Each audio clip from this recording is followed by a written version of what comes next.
പദ്ധതിയുടെ ഭാഗമായി വന്നതാണെന്ന് എല്ലാവർക്കും മനസ്സിലായി.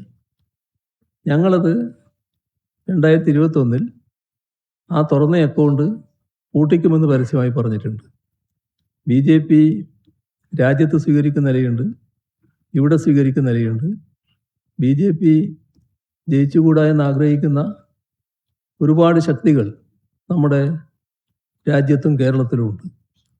BJPയെ ഞങ്ങൾ ശക്തമായി നേരിടുന്നു വന്നപ്പോൾ സാധാരണഗതിയിൽ രാഷ്ട്രീയമായി ഞങ്ങളോട് യോജിപ്പില്ലാത്ത, ഞങ്ങളുമായി സഹകരിക്കാത്ത ചില ആളുകൾ BJPയെ പരാജയപ്പെടുത്താൻ ഞങ്ങൾക്ക് വോട്ട് ചെയ്തിട്ടുണ്ടാവും. അതാണ് നാം കാണേണ്ട കാര്യം. എന്തിനാണത്? BJP ഇവിടെ പരാജയപ്പെടണം എന്നാഗ്രഹിക്കുന്ന അത്തരം ആളുകൾ BJPയെ പരാജയപ്പെടുത്താൻ LDF ആണ് ശരിയായ രീതിയിൽ മുന്നിട്ടിറങ്ങിയത് എന്ന് കാണുമ്പോൾ LDFനെ സഹായിക്കാൻ തയ്യാറായിട്ടുണ്ടാവും. അതേതെങ്കിലും ഒരു കരാറിൻ്റെ ഭാഗമല്ല, ഏതെങ്കിലും ധാരണയുടെ ഭാഗമല്ല. അതിനുശേഷം 2021 തെരഞ്ഞെടുപ്പിന് ശേഷം ഞങ്ങൾ സ്വീകരിച്ച നിലയിൽ ഏതെങ്കിലും വർഗീയതയുമായി എന്തെങ്കിലും തരത്തിലുള്ള ബാന്ധവം ഉണ്ടാക്കിയോ? വിട്ടുവീഴ്ചയില്ലാതെ വർഗീയതയെ എതിർക്കുന്ന നിലപാടാണല്ലോ ഞങ്ങൾ സ്വീകരിച്ചു വന്നത്. അതിൻ്റെ ഫലമാണല്ലോ ഈ കഴിഞ്ഞ 10 വർഷം നമ്മുടെ കേരളം വർഗീയ കലാപമോ വർഗീയ സംഘർഷമോ ഇല്ലാത്ത നാടായി നിലനിൽക്കുന്നത്. അപ്പോൾ അതിനിടയാക്കിയത് LDFൻ്റെ ശുദ്ധമായ വർഗീയ വിരുദ്ധ നിലപാടാണ്. ആ നിലപാടിൽ ഒരു വിട്ടുവീഴ്ചയും ഞങ്ങളെ സംബന്ധിച്ചിടത്തോളം ഇല്ല. രാഹുൽ ഗാന്ധി കേരളത്തിൽ വന്നിട്ട് സ്വർണ്ണക്കെട്ട് താരപ്പാറുള്ള പാരഡിക്കാനും പാടി. അതുപോലെ പ്രതിപക്ഷ നേതാവ് പറഞ്ഞ മുഖ്യമന്ത്രി സംവാദത്തിന് തയ്യാറാണെന്നാണ്. ഇത് സംബന്ധിച്ച് മുഖ്യമന്ത്രി പ്രതികരിക്കാം. രാഹുൽ ഗാന്ധിക്ക് ആളുകൾ തന്നെ മറുപടി പറഞ്ഞില്ല, ഞാൻ തന്നെ എന്നെ കൊണ്ട് തന്നെ പറയിപ്പിക്കണം. രാഹുൽ ഗാന്ധിക്ക് കൃത്യമായി മറുപടി ആൾ പറഞ്ഞല്ലോ. അത് എങ്ങനെയാണ് ഈ കട്ടവരൊക്കെ സ്വന്തം വീട്ടിലെത്താനിടയായതെന്ന് ആലോചിച്ചാൽ അതിനുള്ള മറുപടിയായല്ലോ. ഞങ്ങൾക്ക് അങ്ങനെയുള്ള തകരാറുകളൊന്നും ഇല്ലല്ലോ അക്കാര്യത്തിൽ. അത് ഞാൻ തന്നെ പിന്നെ കൂടുതൽ പറയേണ്ടതില്ലല്ലോ.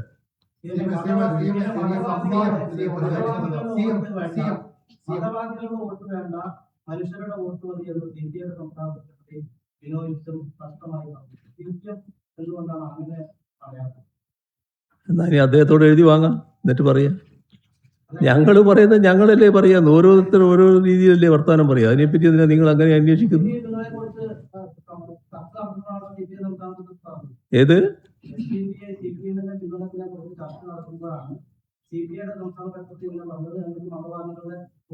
അല്ല, അത് നിങ്ങൾ കാണുന്നത്. നിങ്ങൾക്ക് എന്താ ഉദ്ദേശം എന്ന് പറഞ്ഞാൽ, നിങ്ങൾ നേരത്തെ നമ്മുടെ നാട്ടിൽ കണ്ടുവന്നൊരു കാര്യമുണ്ടല്ലോ. അത് ഞങ്ങളുടെ നിലപാട് എല്ലാവർക്കും വ്യക്തമാണല്ലോ. വലിയ തോതിൽ വർഗീയതയ്ക്കെതിരെ നിലപാടെടുക്കുന്നു.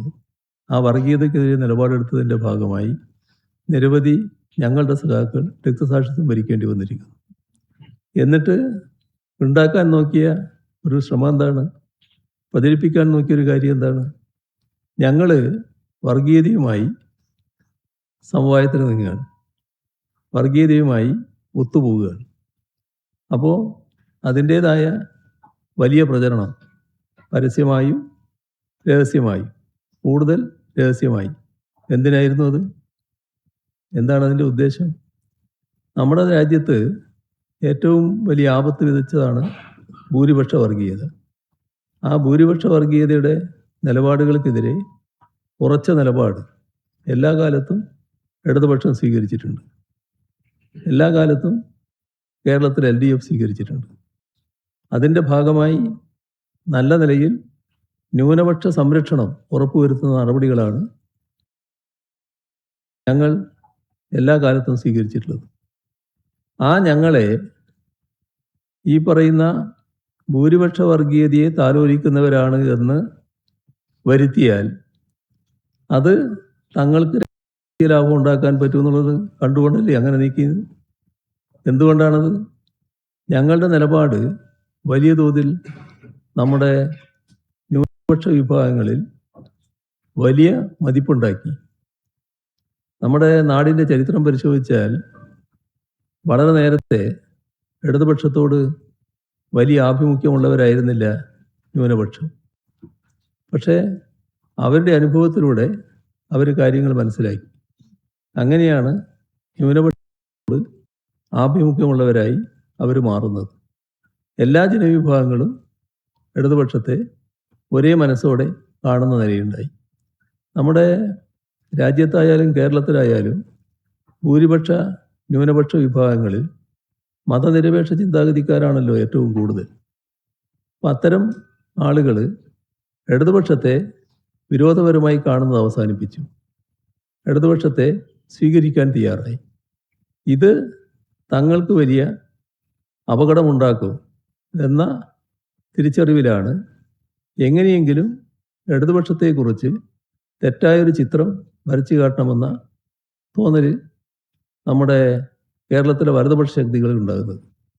അതിൻ്റെ ഭാഗമായാണ് ഞങ്ങളെക്കുറിച്ച് തെറ്റായ ചിത്രം ഉയർത്തിക്കൊണ്ടുവരാനുള്ള ശ്രമം നടന്നത്.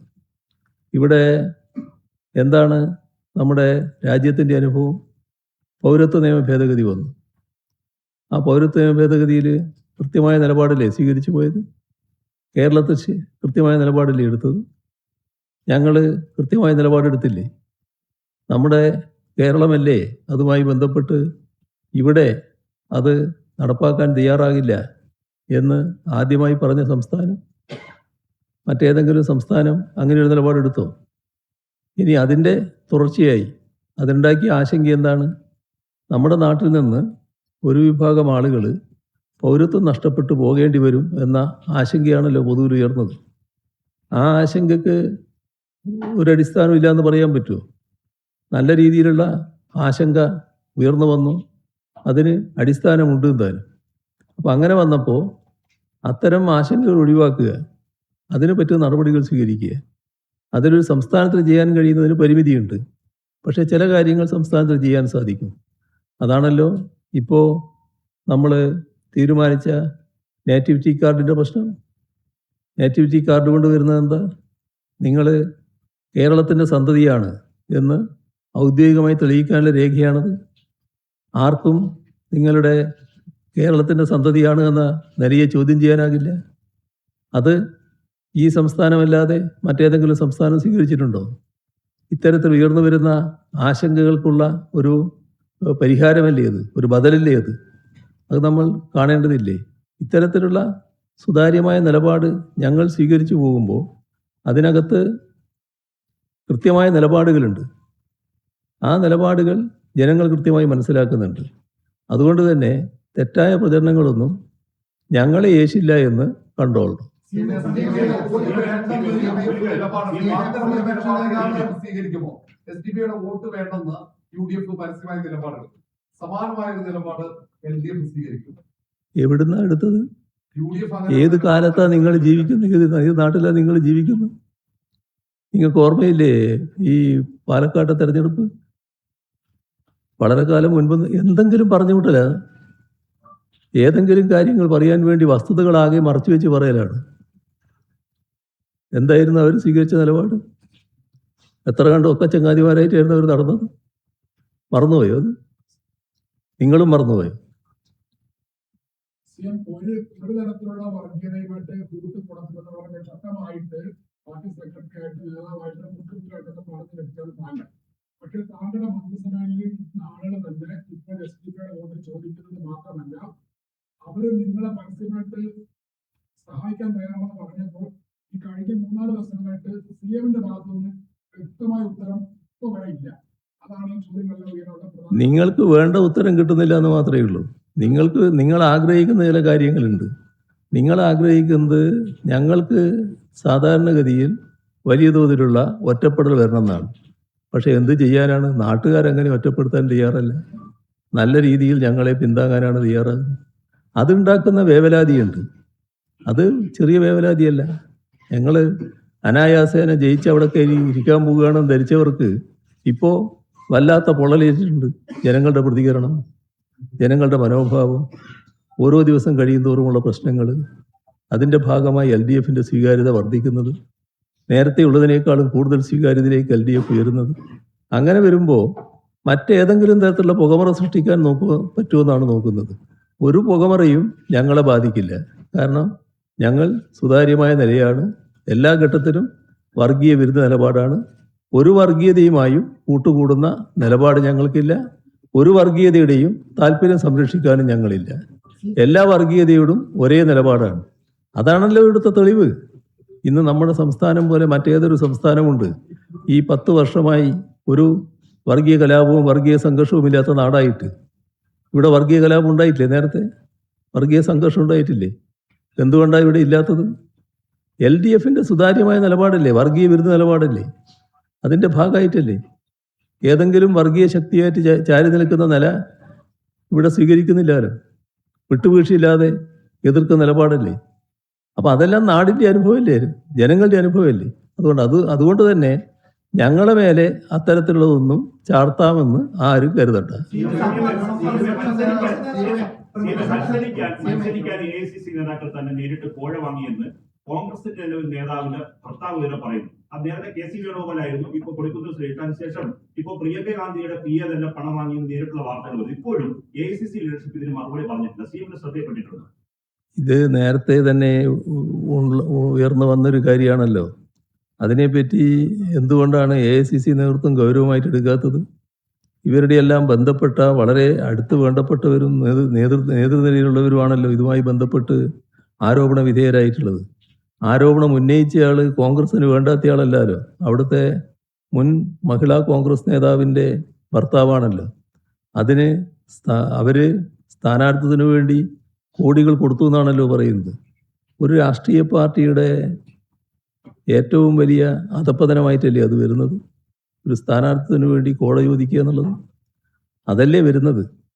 ഇത് തെളിവുകളോടുകൂടിയല്ലേ പറയുന്നത്. അക്കൗണ്ടിലാണ് കൊടുത്തതെന്ന് പറയുന്നുണ്ടല്ലോ. അത്തരം കാര്യങ്ങളടക്കം വരുമ്പോൾ കൃത്യമായ വിശദീകരണം നടത്താൻ ഒരു രാഷ്ട്രീയ പാർട്ടി എന്ന നിലക്ക് ബാധ്യതയുണ്ടല്ലോ. ഇതേവരെ AICC നേതൃത്വം എന്തെങ്കിലും പറഞ്ഞോ? AICC നേതൃത്വത്തിൻ്റെ വക്താക്കളായി നടക്കുന്നവരുണ്ടല്ലോ, അവർക്ക് യാതൊന്നും പറയാനില്ലല്ലോ. അപ്പം അതൊക്കെ ഈ പറയുന്ന കാര്യത്തിൽ തൽക്കാലം മറുപടി ഇല്ല എന്നുള്ളതല്ലേ വരുന്നത്. ആ മൗനം കൊണ്ട് കുറ്റം തെളിയല്ലേ? അതല്ലേ സംഭവിച്ചിട്ടുള്ളത്. നേരിട്ടുള്ള സംവാദത്തിനാണ് അങ്ങേ പ്രതിപക്ഷ ക്ഷണിച്ചത്, വെല്ലുവിളിച്ചത്.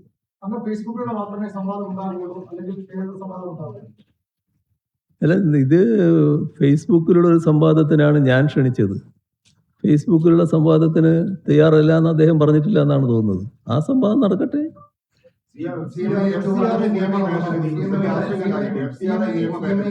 ഇത് സംബന്ധിച്ച് കേരളത്തിൽ വന്ന രാഹുൽ ഗാന്ധിയോ അതുപോലെ പ്രതിപക്ഷമോ ഒരക്ഷരം FCR നിയമ ഭേദഗതിക്കെതിരെ പറഞ്ഞില്ല. ഈ ന്യൂനപക്ഷങ്ങൾക്കിടെ, പ്രത്യേകിച്ചും ക്രൈസ്തവ സഭകൾക്കിടയിലൊക്കെ വലിയ ആശങ്കയുണ്ട്. ഇതിനകത്ത് ദുരുദ്ദേശം ഉണ്ടെന്നാണ് ആരോപിക്കപ്പെടുന്നത്. CM അടക്കം അതിനെതിരെ പാർട്ടിയും അതിനെതിരെ പ്രമേയം പ്രസ്താവിക്കുന്നു. പക്ഷെ പ്രതിപക്ഷം ഒരു അക്ഷരമുണ്ട്. എന്തുകൊണ്ടായിരിക്കും? ഇത് ഗൗരവമായൊരു വിഷയം തന്നെയാണ്. അത് വലിയ ആശങ്ക നമ്മുടെ ന്യൂനപക്ഷ വിഭാഗങ്ങളിൽ, പ്രത്യേകിച്ച് ക്രൈസ്തവ വിഭാഗങ്ങളിൽ ഉണ്ടാക്കിയിട്ടുണ്ട്. ഇത് വല്ലാത്ത ഒരു നിയമ ഭേദഗതി എന്ന നിലക്കാണ് ഇപ്പോൾ വന്നിട്ടുള്ളത്.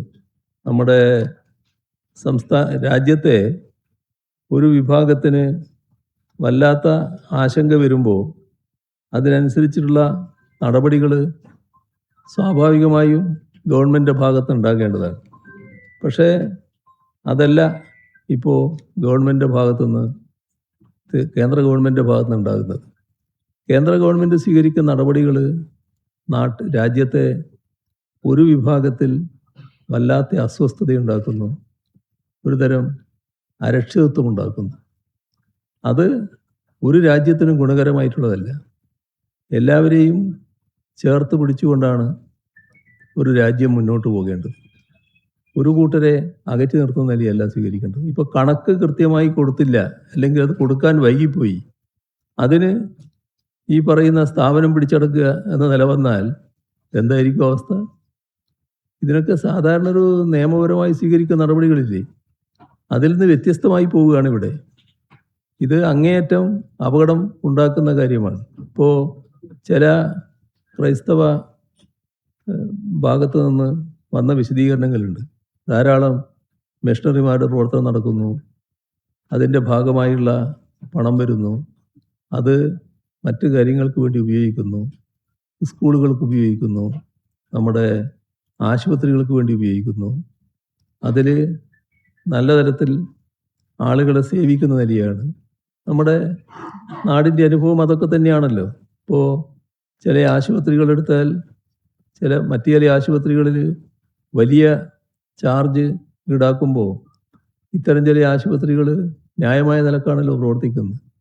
യഥാർത്ഥത്തിൽ ജനങ്ങൾക്ക് ഗുണകരമായിട്ടുള്ളതാണല്ലോ അത്. അത്തരത്തിലുള്ള സേവനങ്ങൾ നടത്തുന്നവരെ പ്രത്യേകമായി കാണണ്ടേ?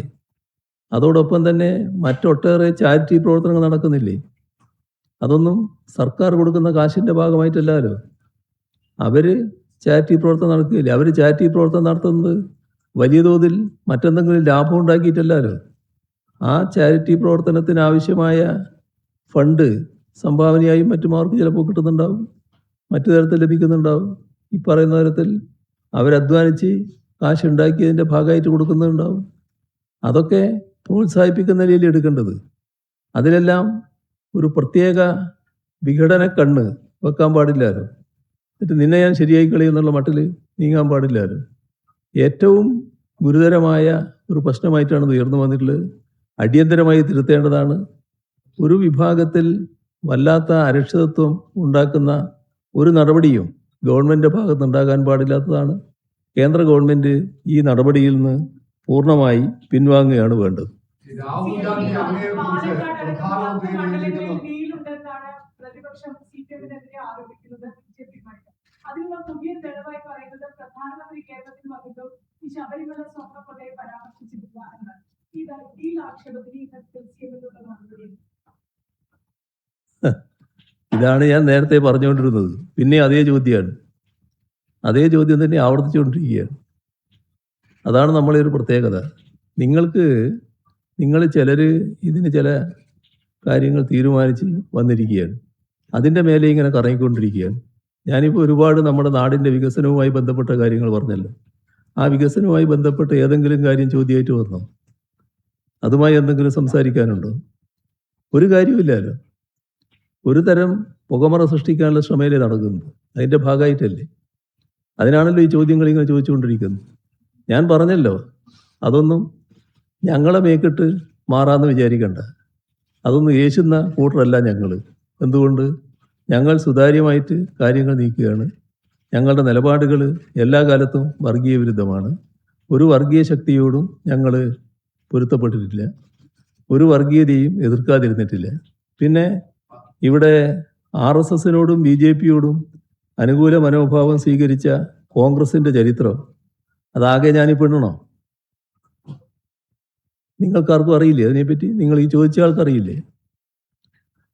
അറിയില്ലെങ്കിൽ മനസ്സിലാക്കണം എന്താണ് നടന്നതെന്ന്, എന്താണ് സംഭവിച്ചിരുന്നതെന്ന്, ഏതൊക്കെ തരത്തിലുള്ള ഡീലുകളാണ് ഉണ്ടായിരുന്നതെന്ന്. അപ്പോഴാണല്ലോ അത് മനസ്സിലാകുക. ഞങ്ങളൊരു കാലത്തും ഡീലിന് നിന്നിട്ടില്ലല്ലോ. ചരിത്രത്തിലൊന്നും അങ്ങനെ പറയാനില്ലല്ലോ. അനാവശ്യമായ നുണ പ്രചരിപ്പിക്കുന്നത് ഞങ്ങളെ കരിവാരിത്തേക്കാൻ വേണ്ടി മാത്രമാണല്ലോ. അത് ബോധപൂർവം ചെയ്യുന്നതാണല്ലോ. പക്ഷേ ആരാ ചെയ്യുന്നത്? ഒരുപാട് നാടിന് ചേരാത്ത, രാജ്യത്തിന് ചേരാത്ത ഇത്തരം അവിശുദ്ധ നീക്കങ്ങൾ നടത്തിയവർ, അവിശുദ്ധ കൂട്ടുകെട്ടുകൾ ഉണ്ടാക്കിയവർ. അതല്ലേ വസ്തുത? അതിൻ്റെ ഭാഗമായി RSSുമായി അടക്കം ബന്ധപ്പെട്ടുകൊണ്ട് എന്തെല്ലാം കാര്യങ്ങൾ ഇവിടെ നടന്നിട്ടുണ്ട്. കേരളത്തിൻ്റെ അനുഭവമില്ലേ? രാജ്യത്തിൻ്റെ അനുഭവമില്ലേ? കോൺഗ്രസ് സ്വീകരിച്ച നിലപാടില്ലേ? ഇന്ന് കോൺഗ്രസിൻ്റെ നേതാക്കന്മാർ RSS ഉന്നയിക്കുന്ന, സംഘപരിവാർ ഉന്നയിക്കുന്ന പ്രശ്നങ്ങൾക്ക് കൃത്യമായ നിലപാടെടുക്കുന്നുണ്ടോ? ഇപ്പോൾ പറഞ്ഞില്ലേ, നമ്മുടെ ക്രൈസ്തവ മിഷണറിമാരിൽ, ക്രൈസ്തവ വിഭാഗത്തിലടക്കം വലിയ തോതിൽ ആശങ്കയുണ്ടാക്കിയ നിയമ ഭേദഗതി, അക്കാര്യത്തിൽ കൃത്യമായ നിലപാട് പറയാൻ തയ്യാറാകുന്നുണ്ടോ? എന്തുകൊണ്ടാണ് പറയാത്തത്? എവിടെയാണ് ഈ ഒരുതരം നേരത്തെയുള്ള ആ മൃദു സമീപനം കോൺഗ്രസിൻ്റെ ഭാഗത്തുണ്ടാവുകയല്ലേ പല കാര്യങ്ങളിലും? ഇതൊക്കെ ചരിത്രത്തിൻ്റെ ഭാഗമല്ലേ. ഞങ്ങളെ അതിൻ്റെ ഭാഗമാക്കാൻ നോക്കണ്ട എന്നുള്ളതാണ്